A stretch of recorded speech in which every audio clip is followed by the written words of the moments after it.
할렐루야. 성도 여러분 반갑습니다.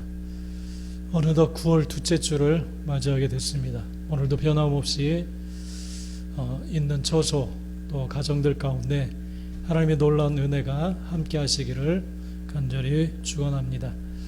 오늘도 하나님의 임재하심 가운데 간절히 이 주일 예배 하나님 앞에 올려드리는 우리 좋은시학교회 성도들 가정들 다 되시기를 바랍니다. 우리 사도신경으로 우리 신앙 고백하심으로 주일 예배 하나님 앞에 드리겠습니다. 나는 전능하신 아버지 하나님 전지의 창조주를 믿습니다. 나는 그의 유일하신 아들 우리 주 예수 그리스도를 믿습니다. 그는 성령으로 잉태되어 동정녀 마리아에게서 나시고 본디오 빌라도에게 고난을 받아 십자가에 못 박혀 죽으시고 장사된 지 사흘 만에 죽은 자 가운데서 다시 살아나셨으며 하늘에 오르시어 전능하신 아버지 하나님 우편에 앉아 계시다가 거기로부터 살아있는 자와 죽은 자를 심판하러 오십니다. 나는 성령을 믿으며 거룩한 공교회와 성도의 교제와 죄를 용서받는 것과 몸의 부활과 영생을 믿습니다. 아멘. 우리 같이 찬송 하나님 앞에 올려드리겠습니다.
오늘 말씀 본문은 창세기 43장 1절에서 10절 말씀입니다.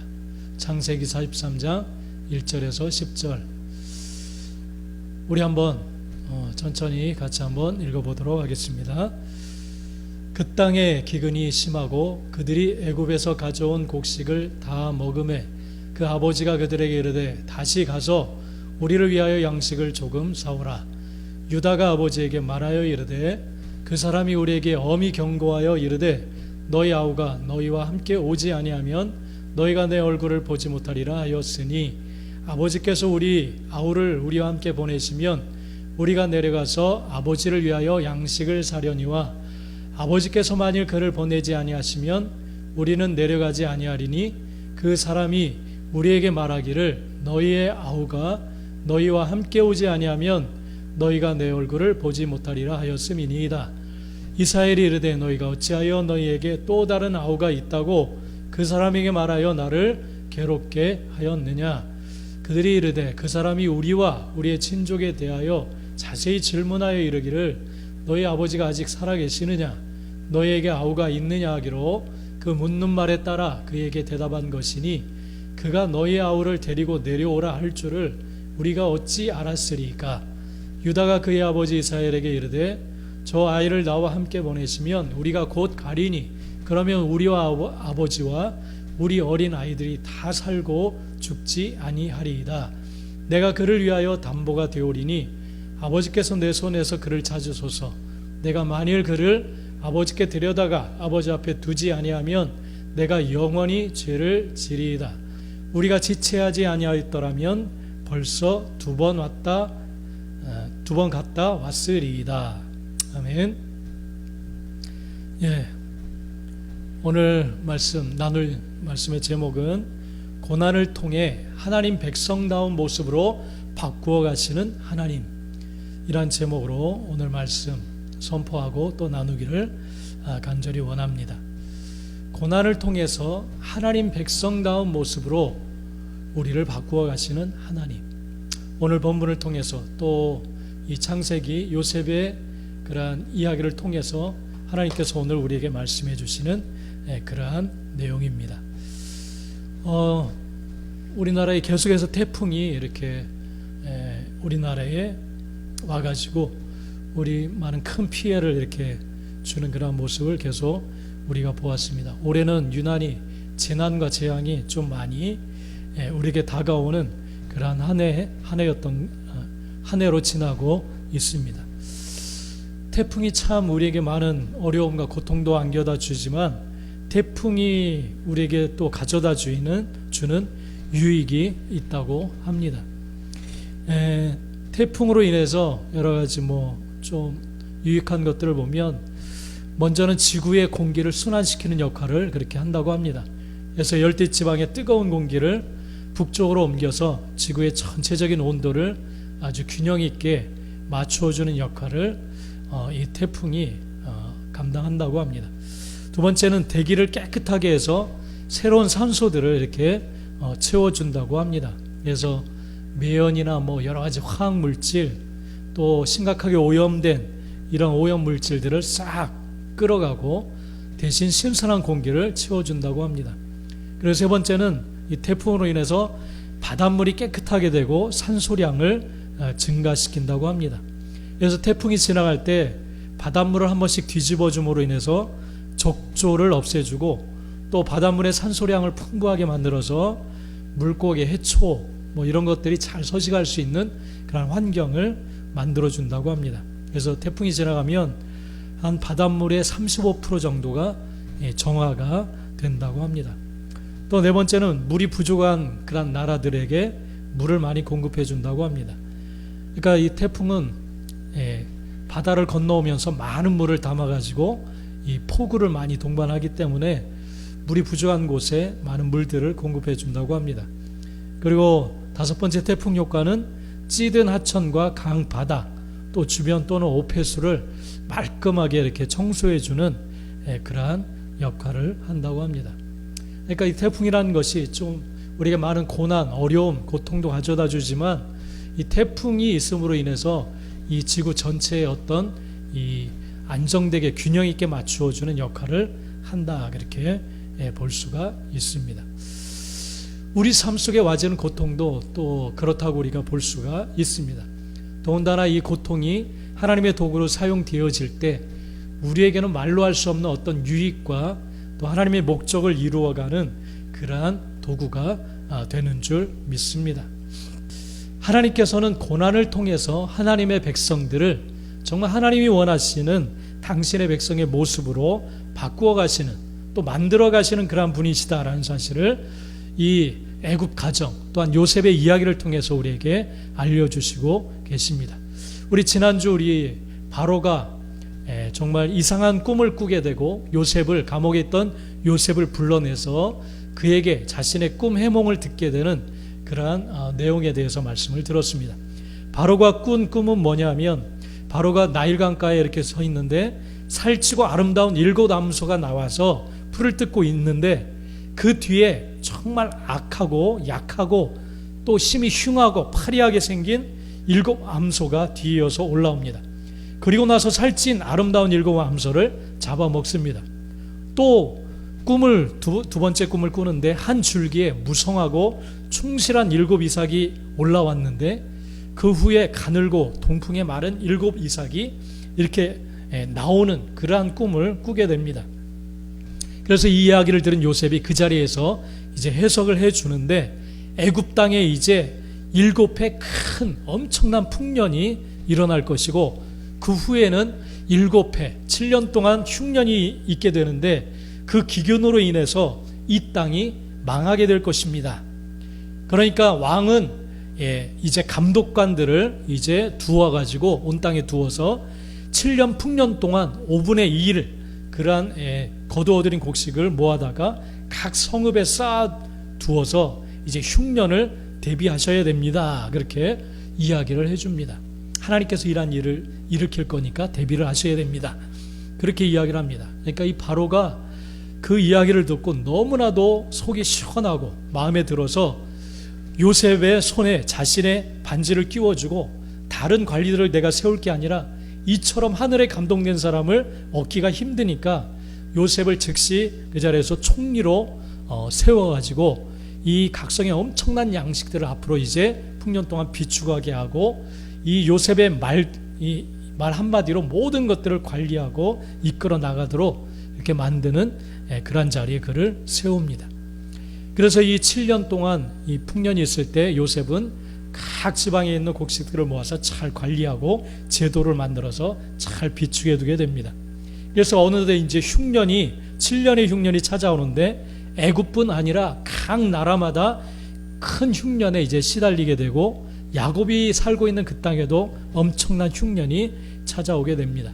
그래서 양식이 이제 떨어지게 되고 애굽으로 모든 나라에서 양식을 구하러 오게 되는 그러한 일들이 일어나게 됐습니다.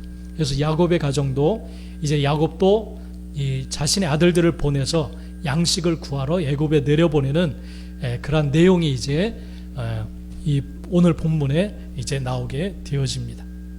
오늘 바로 이제 이 일을 통해서 하나님께서는 하나님의 백성 이스라엘을 이제 만들어 가시는 또 그러한 모습을 이제 보여주시고 계십니다. 그래서 이 기근이라고 하는 엄청난 이 고난, 고통을 통해서 하나님께서 하나님의 백성을 이렇게 만들어 가시는 그런 모습이 나오고 있습니다.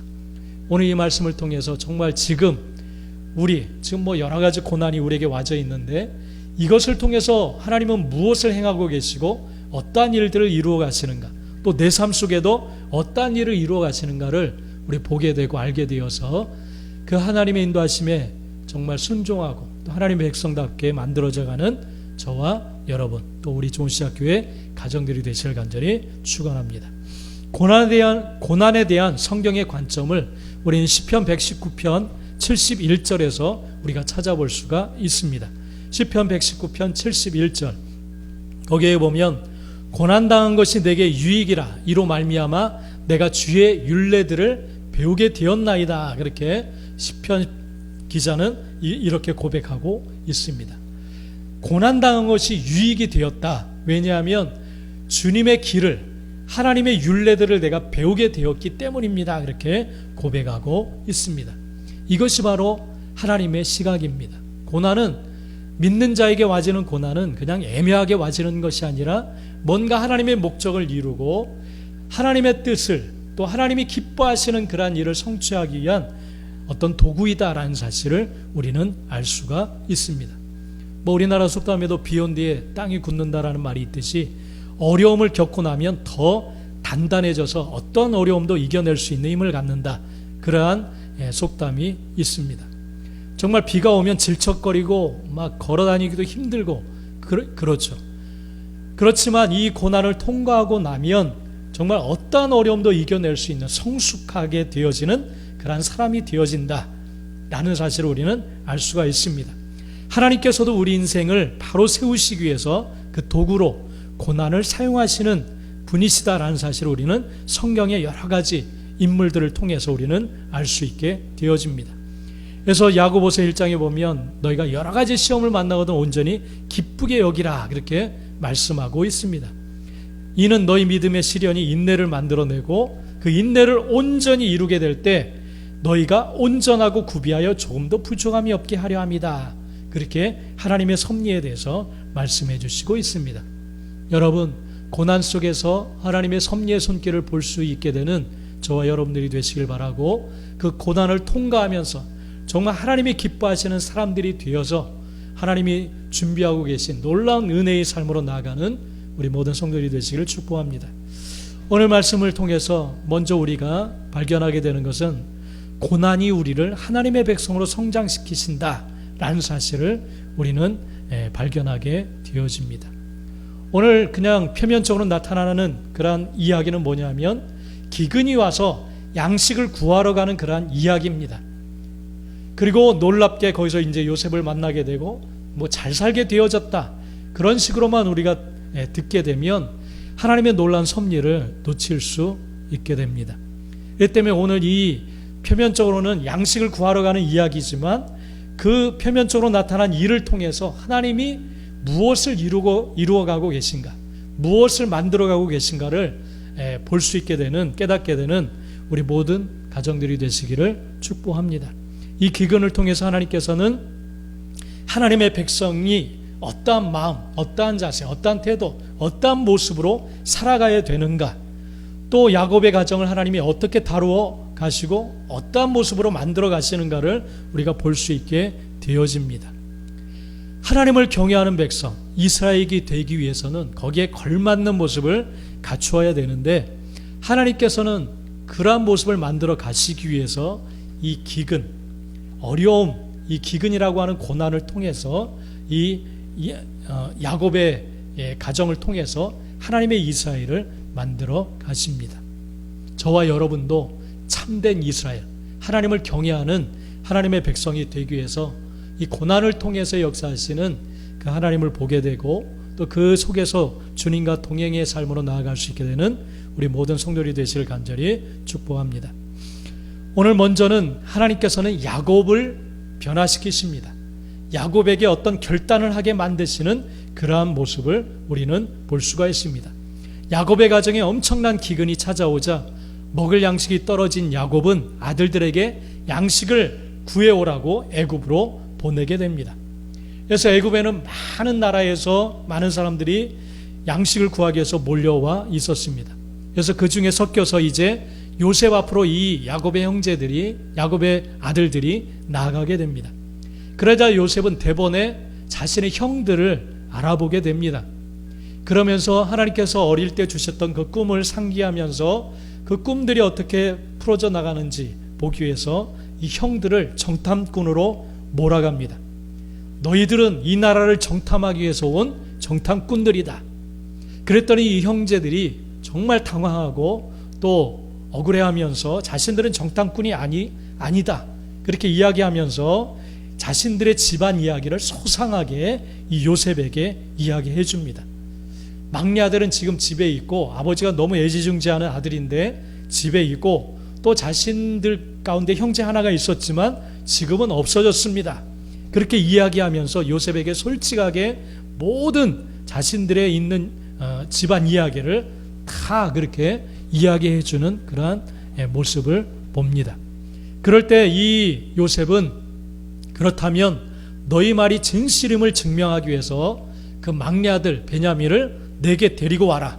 그러면 내가 너희 말이 정탐꾼이 아니라 너희 말이 말하는 것이 진실인 것을 내가 알겠다라고 그렇게 이야기를 합니다. 그래서 그 형제들 가운데 시므온을 결박해서 감옥에 가다두고 그들을 양식과 돈을 다 그대로 돌려주고 집으로 돌려보냅니다. 그래서 이 형제들이 돌아와서 아버지 야곱에게 자신들에게 일어난 이야기를 소상하게 이야기를 합니다. 그럴 때 이 야곱은 정말 갈등하고 고민합니다. 요셉을 잃어버렸기 때문에 그 요셉의 친동생 베냐민까지 잃어버릴 수 없다, 그런 마음이 있었습니다. 그래서 쉽게 그 이야기를 듣고 결단하지를 못합니다. 그래도 여전히 편애하고 있는 이 야곱의 모습을 우리는 볼 수가 있습니다. 이 야곱은 정말 인생의 파란만장한 삶을 살아왔던 그러한 사람입니다. 그의 인생을 정말 복되게 만든 것은 그의 노력과 그의 힘이 아니라 사실은 하나님이셨습니다. 어릴 때 집을 떠날 때 빈들판에서 돌베개를 베고 잠을 잘 때 하나님이 만나주시고 정말 이 야곱을 떠나지 않고 내가 너에게 복을 주겠다, 그렇게 약속해 주셨습니다. 그래서 이 하나님 때문에 그는 잘 살게 되었는데 그 사실을 잊고 자꾸만 자기 어떤 의지와 힘으로 잘 살아보려고 하는 그런 노력을 하고 있었어요. 그래서 집착하고 뭔가를 붙들고 지키고 그러려고 하는, 하나님을 붙드는 것이 아니라 자꾸만 이 땅의 것에 집착하는 야곱의 모습을 우리는 볼 수가 있습니다. 요셉을 잃은 트라우마로 인하여서 베냐민에게 집착을 하고 있었습니다. 그래서 형들이 다 애굽에 갈 때 베냐민을 보내지 않았어요. 어떤 사고가 생길까 봐 베냐민을 꼭 붙들고 지킵니다. 베냐민에게 집착합니다. 여러분, 이게 야곱의 모습이었어요. 정말 이스라엘, 하나님 경외하는 백성을 세우기 위해서는 그 조상인 이 야곱이 변화가 되어져야 됩니다. 변화가 되어야 됩니다. 그럼에도 여전히 하나님 외에는 아무것도 필요 없습니다. 하나님 한 분만으로 나는 살아가는 그런 사람입니다. 그렇게 고백을 하는 것이 아니라 자신의 힘, 노력, 그리고 베냐민, 요셉, 자신이 애지중지하는 것을 지키려고 하는 그런 마음을 가지고 있었습니다. 하나님이 아니었어요. 그에게 정말 사랑하는 것들이, 이 땅의 것들이 있었습니다. 그래서 하나님께서는 이 기근이라고 하는 고통을 이 가정 가운데 보내서 아직도 포기하지 못하고 있는 것들을 포기하도록 하나님께서 이끌어 가시는 그러한 모습을 우리는 볼 수가 있습니다. 이 야곱은 하나님만이 자신의 인생의 전부가 되시고 모든 것을 만들어내시는, 이끌어 가시는 분이시다라는 사실을 이미 알았습니다. 집을 떠날 때 빈들판에서 그를 만나주시고 자신의 품삯을 10번 이상이나 속이는 외삼촌 라반의 집에서 아주 그냥 복되고 또 풍성한 가정을 이룰 수 있도록 만들어 주셨어요.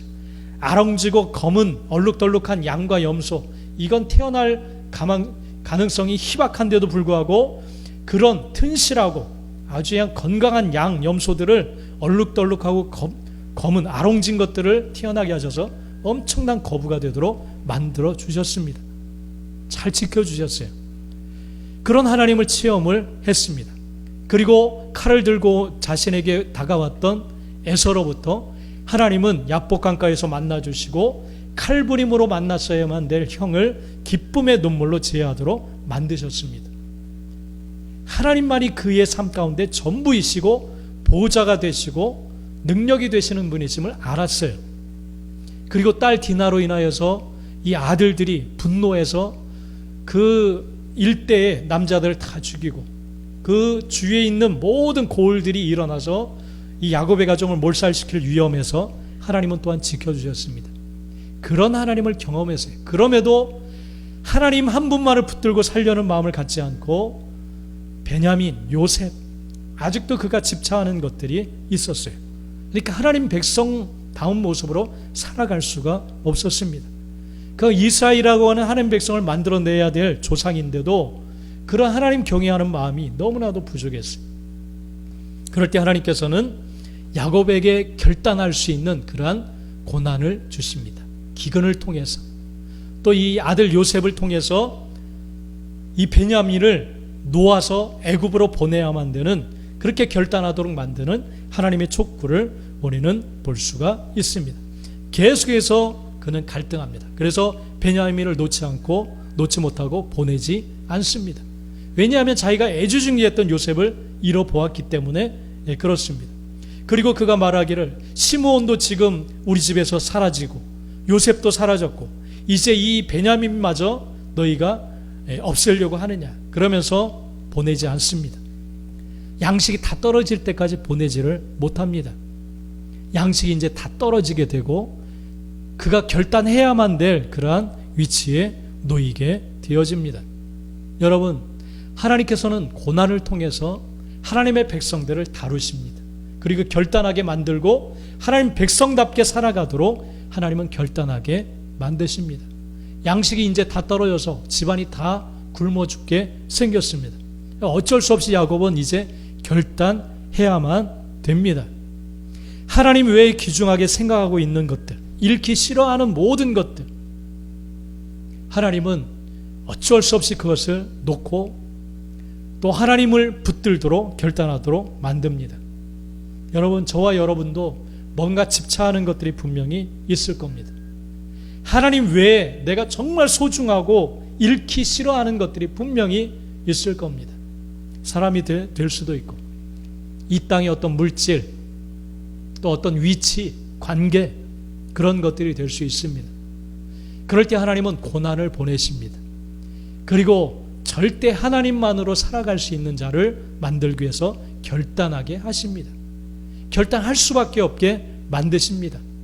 하나님 외의 모든 우상들은 사라져야 될 줄 믿습니다. 무엇이 가장 중요하고 소중한 것인지를 우리는 알고 고백해야 될 줄 믿습니다. 바로 이 고백과 결단을 하나님이 원하시는 줄 믿습니다. 그래서 이 야곱은 아들들에게 그렇게 하소연합니다. 창세기 42장 36절에 보면 그들의 아버지 야곱이 그들에게 이르되 너희가 나에게 내 자식을 잃게 하도다.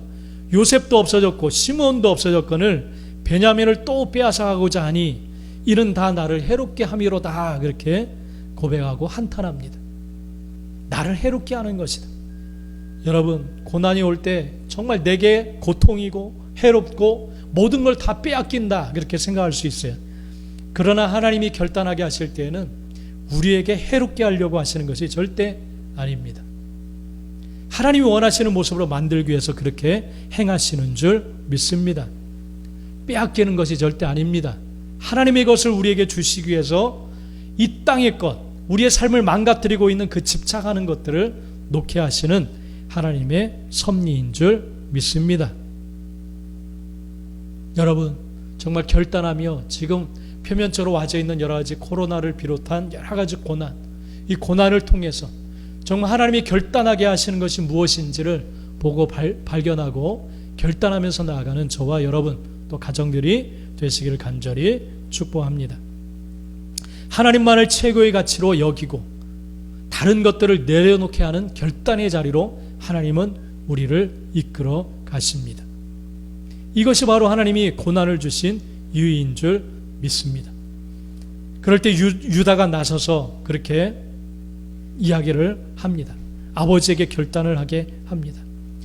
8절에 유다가 그의 아버지 이삭에게 이르되 저 아이를 나와 함께 보내시면 우리가 곧 가리니 그러면 우리와 아버지와 우리 어린 아이들이 다 살고 죽지 아니하리이다. 그렇게 이야기를 합니다. 우리가 머뭇거리고 결단하지 않는 사이에 이 야곱의 가정이 점점 기근으로 인해서 죽어가고 있었습니다. 양식이 다 떨어져서 온 가족이 고통을 당하고 있었습니다. 그 집착하는 것을 버리지 못해서 고통당하고 있었습니다. 계속해서 유다가 아버지에게 결단하기를 촉구합니다. 베냐민을 포기해야 온 가족이 살아납니다. 여러분의 삶과 가정 가운데 고통이 분명히 있습니다. 여러분이 결단하지 않는 이상 고통이 여러분과 여러분 삶, 가정을 옥죄이고 힘들게 만들 것입니다. 하나님이 원하시는 것은 결단입니다. 하나님 백성답게 살아가기를 결단하기를 원하시는 줄 믿습니다. 베냐민을 포기하느냐, 온 가정을 살리느냐, 그것이 야곱이 해야만 될 그러한 결단의 순간이었습니다. 선택이었습니다. 여러분, 저 아이를 베냐민을 보내게 될 때 가정이 살아나는 자리에 이르게 될 줄 믿습니다. 하나님은 그것을 보시면서 야곱에게 결단하기를 원하십니다. 여러분, 코로나로 인해서 우리가 하지 못하게 되는 것들이 참 많이 있습니다. 또 포기하게 되는 것들이 분명히 있습니다. 하나님 외에 더 집착하게 된 것이 있다면 이번 기회에 그런 것들을 다 끊어낼 수 있는 우리 성도들과 가정들이 되시기를 간절히 축원합니다. 두 번째는 야곱의 아들들의 변화입니다. 야곱의 아들들의 결단입니다. 하나님께서는 이 야곱의 아들들을 변화시키는 그러한 도구로 역시 이 기근을 사용하셨습니다. 그들이 양식을 구하기 위해서 요셉이 있는 애굽으로 들어가게 됩니다. 그들이 미워했던 요셉, 그를 이제 만날 수 있도록, 또 이제 대면할 수 있도록 하나님께서 요셉이 있는 애굽으로 그들을 보냅니다. 그 요셉은 그 형제들을 보면서 정탐꾼이라고 호통을 치게 됩니다. 그러자 이 형들이 이제 요셉 앞에서 자신들은 정탐꾼이 아니다, 그렇게 이제 간곡하게 이야기를 합니다. 창세기 43장 13절에 보면 그들이 이르되 당신의 종 우리들은 12형제로서 가나안 땅 한 사람의 아들들이라. 막내 아들은 오늘 아버지와 함께 있고 또 하나는 없어졌나이다, 그렇게 이야기를 하고 있습니다. 여기에서 우리는 요셉의 형제들이 무엇인가 달라져 있음을 엿볼 수가 있습니다. 아버지를 속였던 그들입니다. 요셉이 짐승이 물어서 잡아갔나이다 그러면서 피 묻은 옷을 가지고 와서 아버지를 속였던 그러한 형제들입니다. 지금 자신들을 잘 모르는 그냥 외국인 앞에서 지금 있는 그대로 다 솔직하게 이야기하고 있는 그들의 모습을 우리는 볼 수가 있습니다. 장차 하나님을 섬길 12지파를 이루게 될 그러한 조상들입니다. 그래서 하나님은 이 요셉의 형제들을 다루십니다. 이 기근을 통해서 요셉 앞에 불려가서 이제 정직에 대한 시험을, 테스트를 그들은 받고 있는 그런 모습을 볼 수가 있습니다. 자신들의 유익을 위해서 순간순간 거짓으로 살아왔던 그들이 하나님이 요구하시는 삶으로 나아가고 있는 그러한 모습을 우리는 볼 수가 있습니다. 그들은 먼저 하나님 백성이 갖춰야 될 태도인 하나님 앞에 정직함, 하나님 앞에 진실함을 갖추어야만 됐습니다. 그래서 요셉을 통해서 그 정직성에 대해서 하나님이 이 말씀해 주십니다. 15절에 보면 너희는 이같이 하여 너희 진실함을 증명할 것이라. 바로의 생명으로 맹세하노니 너희 막내 아우가 여기 오지 아니하면 너희가 여기서 나가지 못하리라.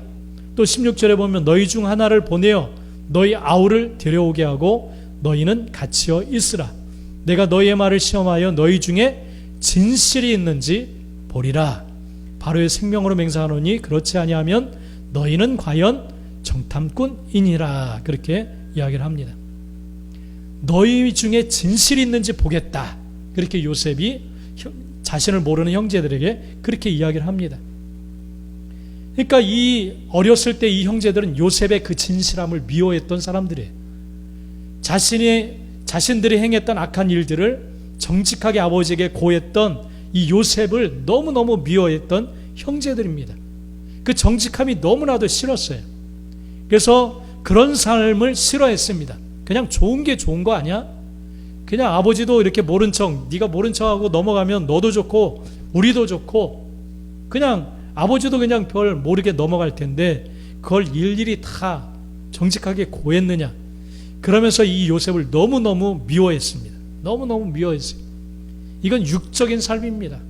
그냥 좋은 게 좋은 거니까 넘어가자.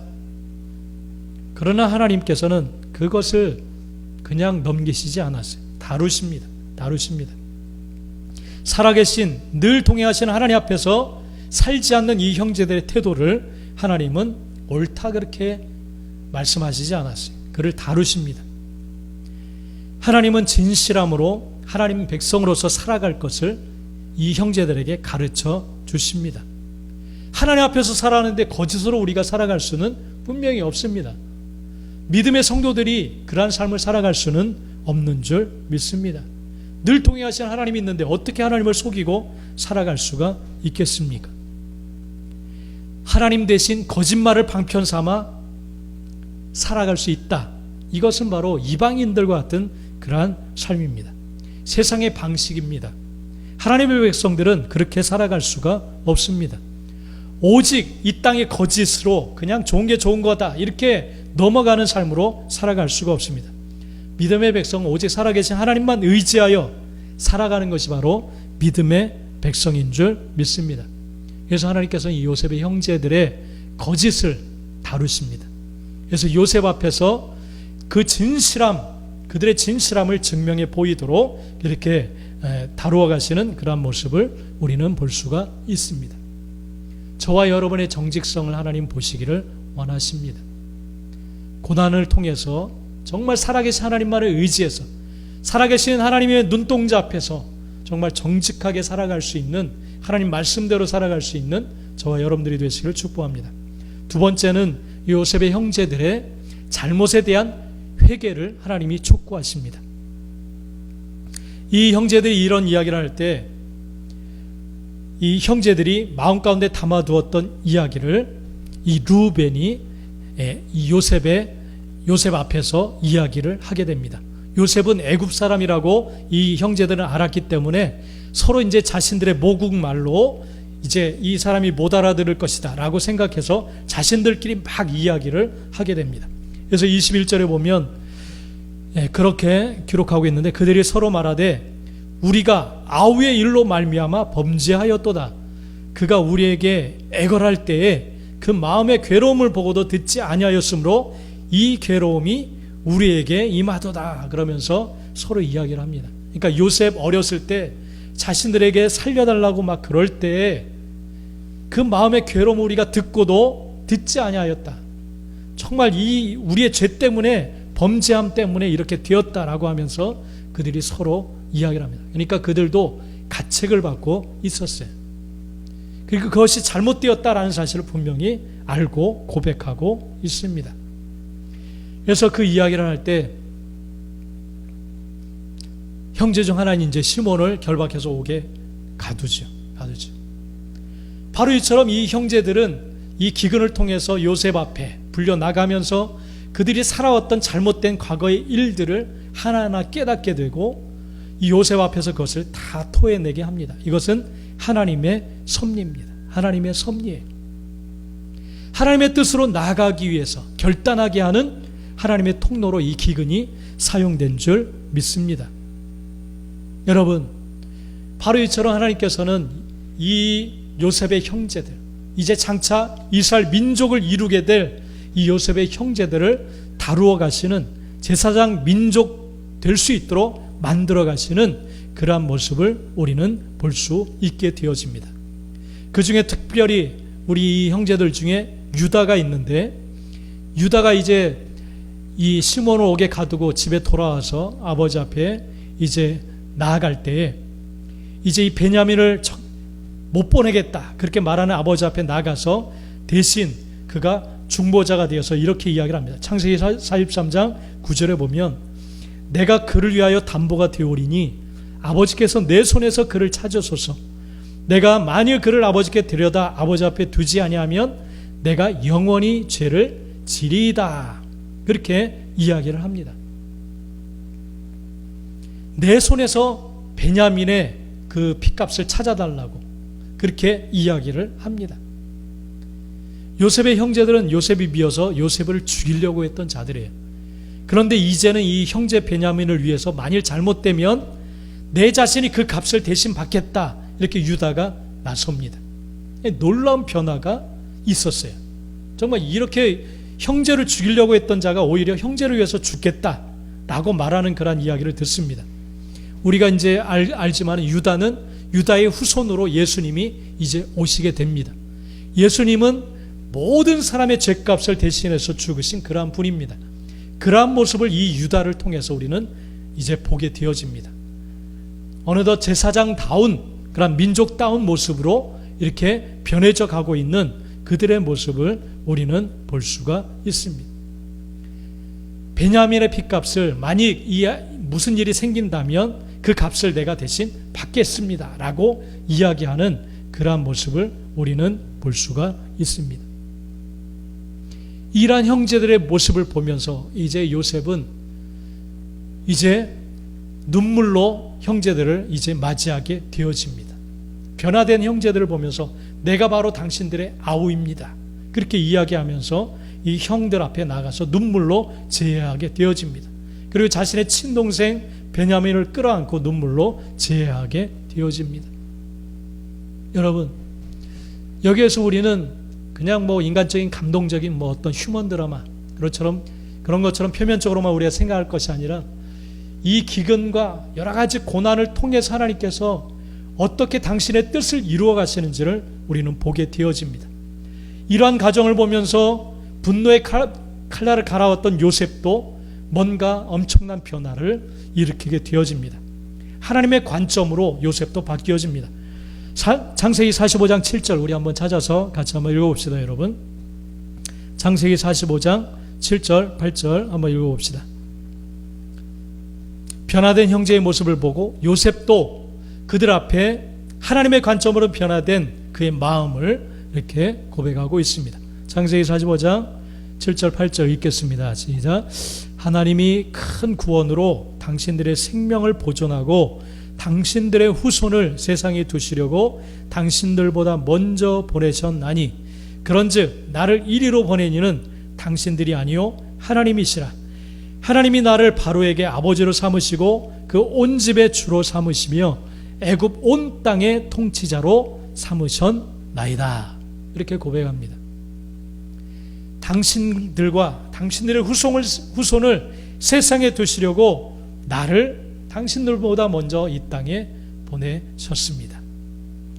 애굽에 내가 이곳에 비참한 모습으로 오게 된 것은 하나님의 섭리입니다 라고 그렇게 고백하고 있습니다.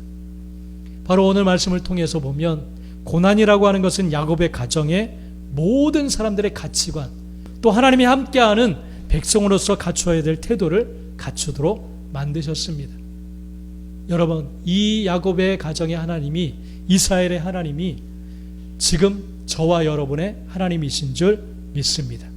지금 표면적으로 와져 있는 여러 가지 고난들이 있습니다.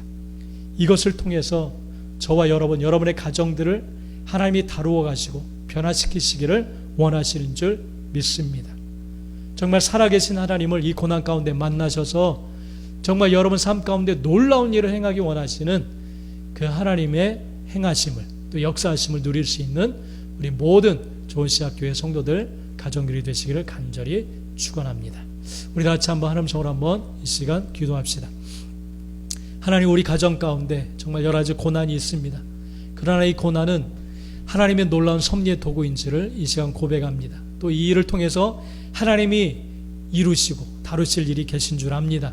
하나님의 뜻이 이루어지는 가정, 내 삶이 될 수 있도록 역사해 주시옵소서. 우리 다 같이 한번 이 시간 한음성으로 하나님 앞에 기도하며 나가도록 하겠습니다. 다 같이 한번 기도하겠습니다. 할렐루야. 하나님 참으로 감사드립니다. 하나님, 아버지 하나님 야곱의 가정, 또 요셉의 아버지 가정을 삶을 통하여서 하나님 놀라운 아버지의 일들을 행하여 주셨습니다. 아버지 하나님이여, 기근이라고 하는 엄청난 아버지 재난, 고난을 통하여서 정말 하나님의 백성들, 이 야곱의 가정을 다루시면서 그들의 성품과 아버지 버리지 못한 태도와 모든 것들은 이제 아버지 변화시키시며 아버지 바꾸시며 이제 아버지 장차 하나님을 경외할 이스라엘 민족을 만드시기 위하여서 하나님 놀랍게 행하셨던 하나님의 모습을 아버지 우리가 바라봅니다. 이 하나님이 오늘도 살아계셔서 아버지 이 땅에 아버지 교회들에게 또한 아버지 주여 사랑하는 우리 가정과 우리의 삶의 변화를 위하여서 아버지 도구로 아버지 삼고 행하고 계십니다. 하나님의 고난 속에서 주님 만나기를 원하며 하나님, 우리가 버려야 될 것, 바꿔줘야 될 것, 아버지 우리가 결단해야 될 것들을 주님 알게 하여 주시고 깨닫게 하여 주셔서 하나님의 백성답게, 하나님의 아버지 온전히 경외하는 가정답게, 또 하나님을 경외하는 교회답게 바뀌어져서 정말 하나님이 놀랍게 사용하시는 아버지 사랑하는 성도들, 또한 교회들 아버지 다 되어줄 수 있도록 축복하시고 함께하여 주시옵소서. 그래서 장차 하나님의 놀라운 영광의 뜻을 아버지 성취하는, 또 이루어 나가는 저와 또한 사랑하는 교회 모든 성도들의 가정과 교회가 되도록 축복하시고 함께하여 주시옵소서. 이 고난을 이제 잘 통과하게 하여 주시고 오직 하나님의 놀란 은혜의 삶으로 나가는 우리 모두가 될 수 있도록 축복하여 주시옵소서. 예수님의 이름으로 간절히 축복하며 기도하옵나이다. 아멘. 예, 어느덧 9월 둘째 주 주일 예배 또 이렇게 온라인상으로 드려지게 되었습니다. 아무튼 여러 가지 복잡하고 어지러운 상황이지만 하나님의 뜻만 완전하게 세워져 갈 줄 믿습니다. 우리가 그 하나님을 신뢰하면서 이 복잡한 현실 속에서도 오직 하나님의 뜻, 그것이 무엇인가, 또 하나님이 또 세워가시길 원하시는 것이 무엇인가, 그걸 볼 수 있게 되는 저와 여러분들이 되시길 바라고, 또 여러분의 개인의 예배와 또 가정 예배, 또 신앙을 든든히 세워가기를 원하시는 하나님의 그러한 마음, 또 그러한 섭리를 보시면서 개인 예배와 또 하나님과의 개인적인 관계가 더 깊어지고, 또 가정 속에 살아계신 하나님을 경외하는 그런 마음이 점점 커져가는 우리 모두가 되시길 간절히 축복합니다. 한 주간도 살아계신 하나님으로 승리하는 우리 좋은 씨앗교회 성도들, 가정들이 되시기를, 또 일터들이 되시기를 간절히 축복합니다. 우리 축도함으로 예배 마치도록 하겠습니다. 같이 축도하겠습니다. 지금은 우리 주 예수 그리스도의 은혜와 독생자를 우리를 위해 이 땅에 보내신 아버지 하나님의 사랑하심과 또 성령 하나님의 감화감동 교토 인도하심이 이 시간 앞에 머리를 숙여 기근을 통하여서 야곱의 가정을, 하나님을 경외하는 이스라엘 민족의 조상으로 만들어 가신 그 하나님 앞에 정말 복종하고 순종함으로 우리도 이 고난을 통과하면서 하나님의 백성다운 모습이 되어서 이 땅의 제사장 나라로서 온전히 살아가기를 간절히 소원하는 사랑하는 성도들, 가정들, 또한 믿지 않는 가족들과 또 모든 일터, 또한 모든 선교지, 이 나라 이 민족을 통달하는 모든 백성들 위해 이제로부터 영원토록 함께 있을지어다. 아멘. 네, 감사합니다. 승리하시기 바랍니다.